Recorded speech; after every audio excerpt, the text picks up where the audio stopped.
Our problem segment tonight, more racial unrest, this time in Charlotte, North Carolina. One quick comment before we get to the story. Every American police officer should know that any mistake he or she makes involving violence toward a black suspect will now become a national story. Therefore, restraint and caution should be the order of the day. That being said, this program generally supports the police because we well understand the danger involved with the job. Last night in Charlotte, hundreds of people protested, some of them unlawfully, after police shot and killed 43-year-old Keith Scott. I can just tell you what I know based on what we've gathered through the scientific process of going through the evidence. And we did find a weapon, and the weapon was there, and the witnesses corroborated it too. Despite that, protesters set fires, looted, and blocked Interstate 85. Some demonstrators actually threw rocks at police, causing at least 16 injuries. The vigilante action was justified by an activist. But what we're standing up for now is our black manhood and our black people who are being gunned down in the street, and we don't get no justice. Also in Tulsa, Oklahoma, another troubling situation. This time, the black man shot dead 40-year-old Terrence Crutcher did not have a gun. Police say he was acting suspiciously. He may have been intoxicated. However, Crutcher's family lawyer, Benjamin Crum, says the man was no threat to the cops at all. Both local and federal investigators now examining the evidence. With us now here in Los Angeles, Leo Terrell, a civil rights attorney. So let's take Charlotte first. Okay. If the dead man did have a gun, all right, and it seems that he did, the protesters really have no right to go out and commit crimes themselves. I mean, I don't mind them going out and saying we're upset, we'd like to know what happened. I think that I would do that.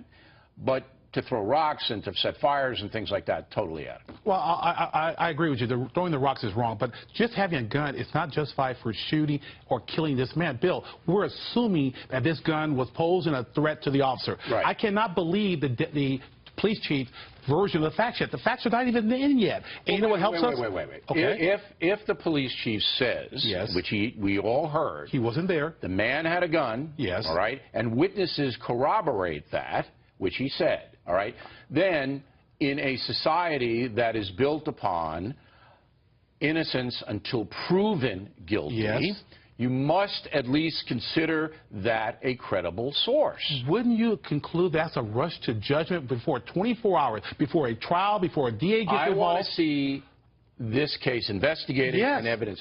But the protesters must abide, or we have anarchy, by the innocent until proven guilty adage. So let me tell you the fundamental issue. We're talking about the Carolina case first, but you know why they can't say the same thing in the Tulsa case? Because we have video, we have a camera. If we don't have a camera here in Carolina, that's why the chief gets the liberty of saying, hey, everything was right. Well, and I'm telling you that there's a problem. You are suspicious yes, of the chief. All right, I'm saying that he's entitled to the belief of what he's saying is true. But even if you're right that the police chief isn't being straight, right, all right, the protesters have no right to go out and do vigilante stuff, all right, at all in this case. I'm not going to justify There's a reasonable doubt. I'm not going to justify the vigilante stuff. But Bill O'Reilly, can't you agree that with cameras we have learned that police officers lie, they don't tell the truth? In certain cases, that's absolutely true. But why are we going to believe this police chief right now? You have to. There's a rush to judgment. No, it's not. You have to give him the presumption of innocence like you give any citizen. Now let's go to Oklahoma. Okay. All right. So in Oklahoma, it's different. Only because of a camera, Mr. O'Reilly. Okay. Well. It's a different situation because the man wasn't armed. It's not the camera. He didn't have a gun. And the police chief there says that. He didn't have a gun. Okay, so now you have a dead American citizen, all right, with no gun, and obviously walking away from police, not confronting police. The thing will all hinge around a window, and we're investigating this case. We're not going to try it on TV, but we're going to have some new information on this tomorrow.